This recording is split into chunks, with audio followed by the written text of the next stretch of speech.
সমুদ্র মন্থন একটি গুরুত্বপূর্ণ ঘটনা। কথিত আছে সমুদ্র মন্থনই শ্রাবণ মাসেই হয়েছিল।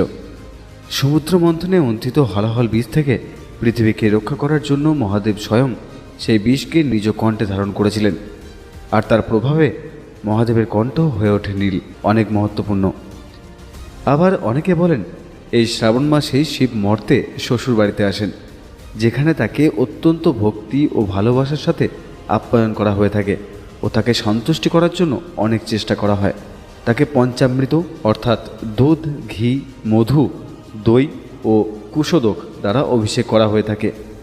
যেহেতু শিবের শ্বশুরবাড়ি মর্তে এবং এই শ্রাবণ মাসে শিব মর্তে আগমন করেন, সেহেতু এই মাসেই শিব তার ভক্তদের অনেক কাছে চলে আসেন। সেজন্য মর্তবাসীদের কাছে শ্রাবণ মাস অনেক মহত্বপূর্ণ। তবে শ্রাবণ মাসে পুজোর পেছনে সমাজ বিজ্ঞানেরও কিছু ব্যাখ্যা রয়েছে। শিব মানেই সৃষ্টি,